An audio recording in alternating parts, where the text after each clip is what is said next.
All right, so get ready because today we're going to really dig into this book Okay. that kind of turns the whole self-help thing on its head, it's called. Wow. The Subtle Art of Not Giving a Feck by Mark Manson.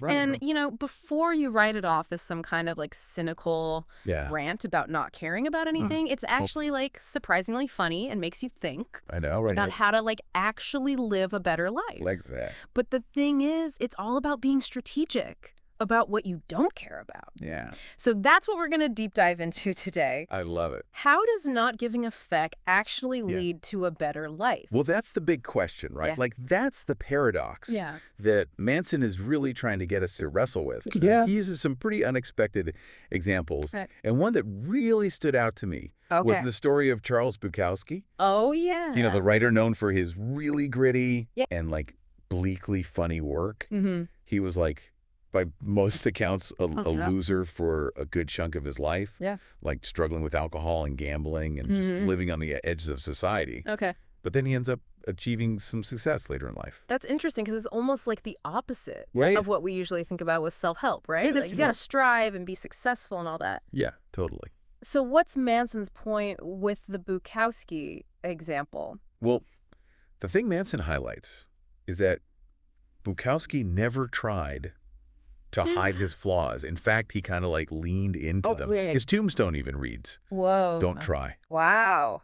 So Manson uses this to show that Bukowski's success didn't come from like this like no. crazy pursuit of winning. Hmm. It came from being like radically honest Okay. about all his messed up stuff. Yeah. He didn't try to be anything other than who he was. Yeah. And that really resonated with people. So, like, instead of trying to put on this perfect image and be perfect all the time, you're saying that Yeah, accepting your imperfections can actually be more. absolutely. That's exactly it. Like, be Yeah. comfortable with who you are. Yeah. And this all connects to like a bigger idea. Yeah. He calls it the feedback loop from hell. Okay. Feedback loop from hell. I am intrigued, but also slightly scared. Well, it's that thing we can all get caught up in. Okay. You know, where you're feeling anxious about being anxious Yeah. and angry about being angry yeah. and hating yourself for feeling hate. Right. It's like all the negative stuff just feeds on itself. Yeah, it's like a downward spiral. Exactly, a vicious cycle. Yeah. So do you think this is maybe like more common now? Yeah. You know, with all the social media stuff? I mean, I definitely feel that pressure sometimes For sure. to, be perfect and present this perfect life. Yeah, and Manson says that social media Mm-hmm. can really make that whole feedback loop Mm-hmm. way worse. Right. You know, like you're constantly Yeah. seeing these like carefully curated images of everybody else's seemingly amazing life. Yeah. And you're like, oh, my life sucks. Right. It makes you feel inadequate. So Yeah. you're comparing yourself. Right. And the more you compare, Yeah. the more anxious you get. It's just a recipe for disaster. It is. It's a recipe for unhappiness. Okay. So if we're buying into this Yeah. feedback loop from hell, Right. how do we escape it? Well, his solution might sound kind of strange at first. Okay. He says, you got to choose your problems. Choose your problems. Yeah, you can't just pretend you don't have problems. Right. But you can be picky Okay. about which ones you're going to give your energy to. Mm-hmm. He uses this really funny analogy to explain it. Okay. He calls it the disappointment panda. The disappointment panda. Right. What is that? Like, picture this grumpy panda Okay. wearing a tiny little t-shirt, Sure. walking around telling people these harsh truths. That they need to hear but don't want to face. Okay, I love it. Right. But how does a panda Okay. help us deal with problems? Well, the disappointment panda is there to remind us Yeah. that, like, problems are going to happen. Okay. You can't avoid them, Right. but you can choose which ones Mhm. you're willing to deal with. Okay. He gives this great example Okay. about this older lady at the grocery store Okay. who completely loses it Uh-huh. over Oh, no. a 30-cent coupon. Oh, my gosh. Like full-blown meltdown. Over 30 cents. 30 cents, yeah. Why? And that's exactly what Manson wants us to think about. Maybe in her, like, boring life. Yeah. This coupon is the only thing she has left to give a feck about. Oh, my God. Right. Wow. So the bigger question is, are we like her? Okay. Are we freaking out about little things Mm. that really don't matter in the big picture? Yeah. Are we missing the forest for the trees? Yeah. Are we making mountains out of molehills? I mean, I've definitely been there, stressed out about tiny things For- when there are bigger issues Yeah. to deal with. Exactly. And so Manson's like, Wake up, Yeah. take a look around, Mm-hmm. figure out what you should actually be focusing on. Right. So instead of getting stuck Mm. in that feedback loop from hell, Okay. we can put our energy towards Okay. problems that are actually worth solving. So it's about aligning your energy with your values, Yeah. not wasting it on They- things that don't matter. Right. Okay, so where does happiness fit into all this? Okay. Is it just about solving problems?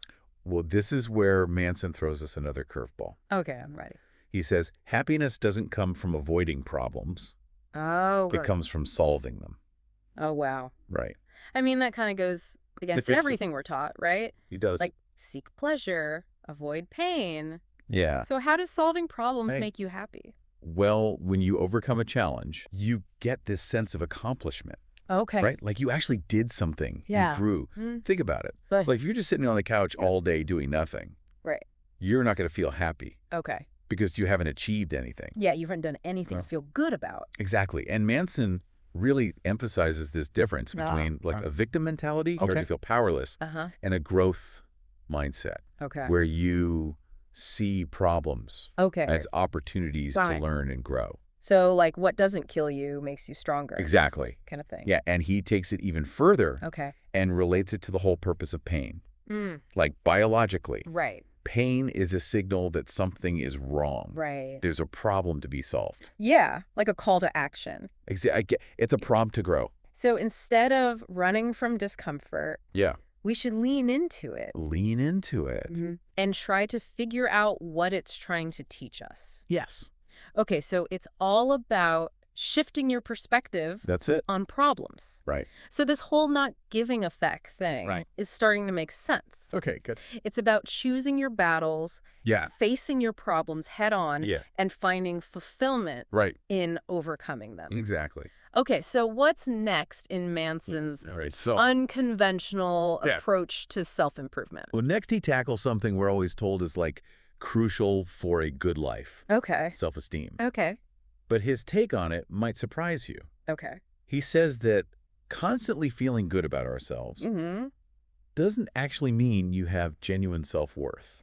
Now that is interesting. So is he saying we shouldn't feel good about ourselves? It's not quite that simple. Okay. It's more like Yeah. true self-worth comes from honestly looking at both your good qualities And and your bad ones. okay. It's about working on yourself. Right. Not just feeling good all the time. Okay, so how do we like actually do that? Well, he uses this character named Jimmy Okay. to show how dangerous entitlement can be. Okay, so Jimmy is not someone we should be trying Yes. to emulate. Not exactly a role model. Okay, so what's Jimmy's deal? So Jimmy's this delusional startup founder Okay. who's all talk and no action. Oh no. He brags about his success, Hmm. but he relies on other people Okay. and doesn't really accomplish much himself. Okay. But here's the kicker. Uh-oh. He feels amazing about himself, Wow. even though his life is falling apart. That sounds like an ego problem. Right. It's like he's using that Mhm. inflated self-worth Yeah. to cover up some deeper issues. So how does Jimmy's story connect to this idea of Okay, so Manson argues that Jimmy's like overblown self-esteem right? totally fake. Mm. He's avoiding facing his problems Uh-huh. and taking responsibility for his actions. Mm. Real self-esteem Okay. comes from acknowledging your weaknesses Yeah. and actively trying to improve. So it's not about pretending to be perfect. Right. It's about being honest with yourself Exactly. and working on your flaws. It is. Okay. And this ties into Manson's critique Okay. of entitlement. Hmm. He sees it as a major obstacle Okay. to growth and happiness. Hmm. Why is that? Because this belief that we deserve good things Okay. without actually putting in the effort Hmm. just leads to disappointment. Yeah, because you're constantly let down Exactly. when things don't meet your expectations. Right. And you end up feeling like Okay. the world owes you something.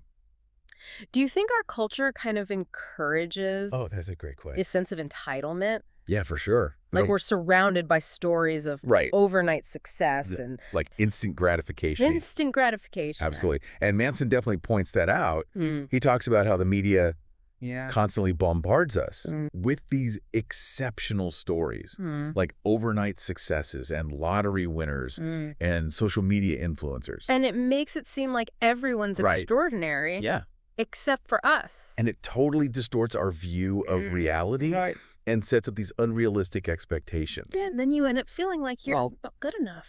Exactly. And that can actually fuel that sense of entitlement. Yeah. Because you feel like you need to compensate for being ordinary. This reminds me of that story Manson tells about Oh, yes. Furu Onoda. Japanese soldier who kept fighting World War II for like 29 years. It's crazy it was over. Like he was literally hiding in the jungle. Right. And had no idea that Japan had surrendered. It's incredible. That's a perfect example of clinging to outdated beliefs. Yes. And this illusion of exceptionalism. It is. It makes you wonder, like, are we all really fighting some phantom war, clinging to things that don't serve us anymore?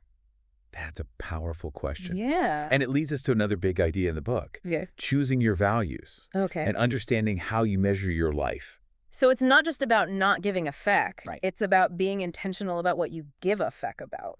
Exactly. It's about deciding what's truly important to you. Okay. And he says, our values are basically what we give a feck about, but it's important to understand the difference between values and metrics. Okay, so what's the difference? So metrics are like the ways we measure our progress towards our values, but sometimes they can lead us astray. Can you give me an example of how that happens? Sure. So Manson talks about Dave Mustaine, Okay. the guitarist from Megadeth. Oh, yeah. And Pete Best, Okay. the original drummer for the Beatles. Yeah. They both had these huge setbacks in their careers, but they reacted in totally different ways. So Mustaine got kicked out of Metallica. Yeah, I know that story. Right before they got super famous. Yeah. And he carried that resentment with him. Yeah, it seems like his metric for success became like being more successful than Metallica. Exactly. Even though Megadeth was doing really well. Right, but he was so fixated on that one metric that it made him bitter. Right. And prevented him from appreciating his own accomplishments. It's like he couldn't let go of that past hurt. Exactly. Okay, so then there's Pete Best, who was replaced by Ringo Starr right before the Beatles blew up. Yeah. I mean, I can't even imagine how devastating that must have been to be that close and then have it all ripped away. It was a huge blow. Yeah. But the interesting thing is, Best later said he was actually happier than he would have been if he had stayed with the Beatles. That's amazing. Right. Like he found a different path. He did. And it led him to happiness. Right. His values shifted. Yeah. And he found fulfillment in family and a simply life. It's like he wasn't measuring his worth against the Beatles' fame. Right. He found something that was more meaningful to him. Wow. So two completely different outcomes. It is. From similar setbacks. Right. And that's exactly Manson's point. The values we choose and the ways we measure our lives can have a huge impact on our happiness. It's not about denying how you feel. Exactly. It's about directing your energy towards the things that really matter to you. That's it.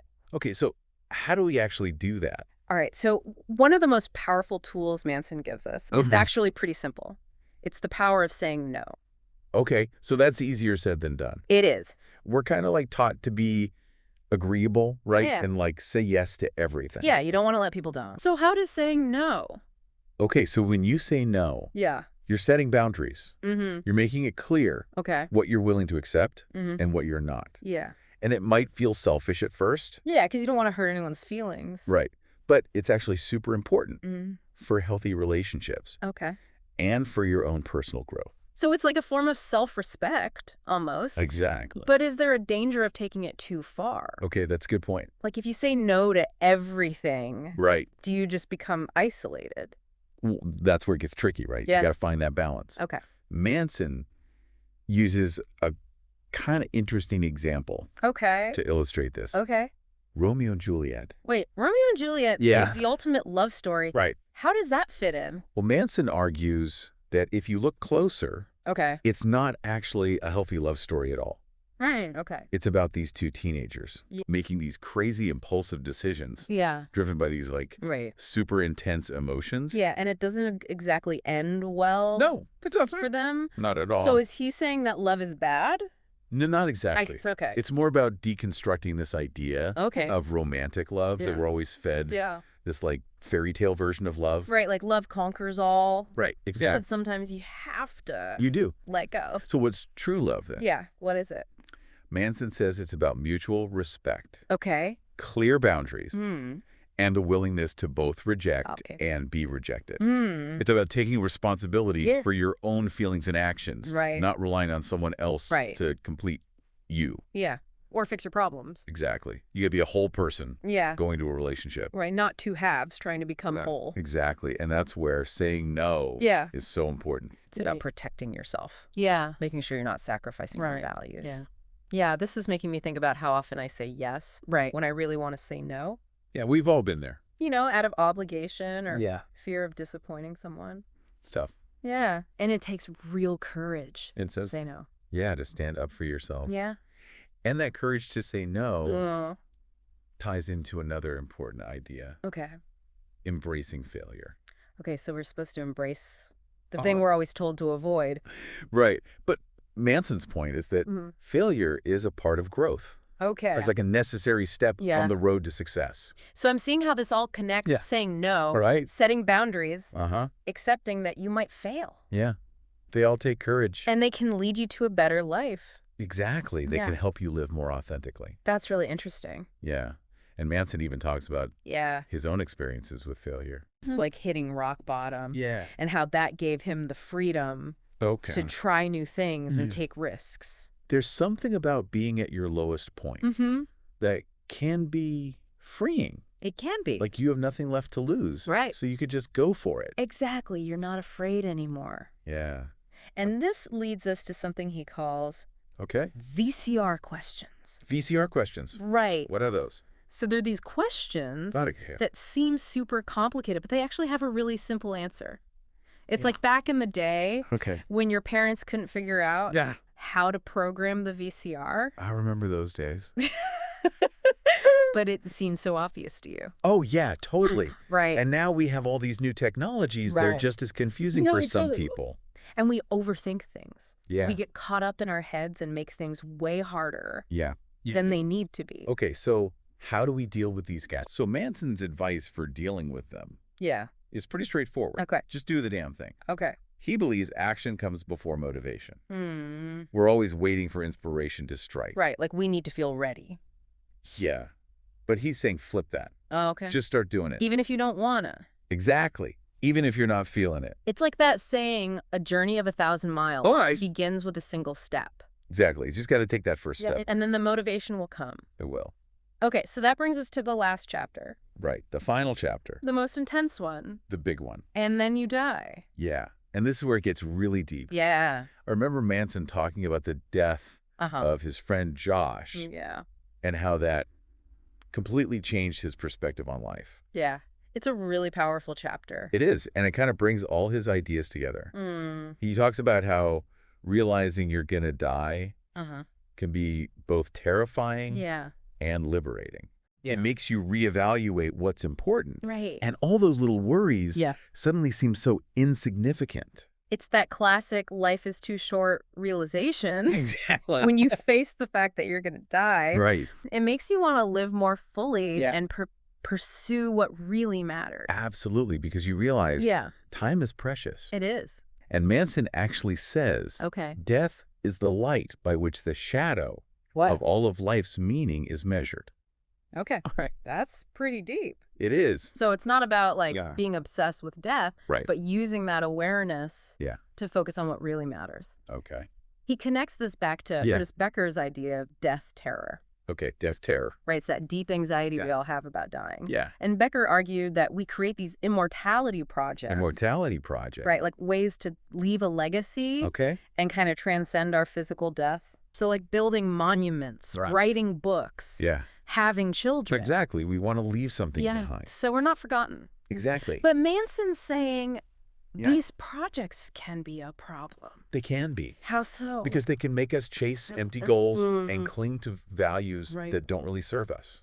So instead of trying to deny death or build some big legacy, maybe the answer is to just embrace it. The impermanence of life. Yeah. And focus on living a meaningful life right now. That's a great point. It's about finding meaning in the everyday stuff, the connections we make, the things we contribute, no matter how small. This is really making me think about my own life. Yeah. Like, what do I truly care about? Right. What do you give a feck about? What kind of impact do I want to have? Exactly. Yeah. Those are the questions Manson wants us to ask ourselves. And it's not about fame or fortune. Yeah. It's about the impact you have on the people around you and the world in general. It's about choosing what you give a fuck about. Yeah. And letting that guide your actions. So in the end, isn't that what really matters? It is. Living a life that feels true to yourself and making a positive impact on the world. That's it. Manson sums it up perfectly. He does. When he says, you are already great. Yeah. The mere fact that you choose what to give a feck about makes you beautiful, successful, and loved. It's a good reminder that our worth isn't tied to our achievements or what other people think. We're valuable just because we exist. That's a beautiful message. It is. Well, this has been such a thought-provoking It has been. deep dive into the subtle art of not giving a feck. I agree. It's really challenged the way I think about self-improvement. Yeah. And what it means to live a good life. And it's given us a lot to think about. It has. Right. So to all our listeners out there, yes, we encourage you to check out the book. Absolutely. And see how Manson's ideas can apply to your own life. It might change your perspective. What's that? Remember, you are already great. You are. Until next time. Yes. Keep diving deep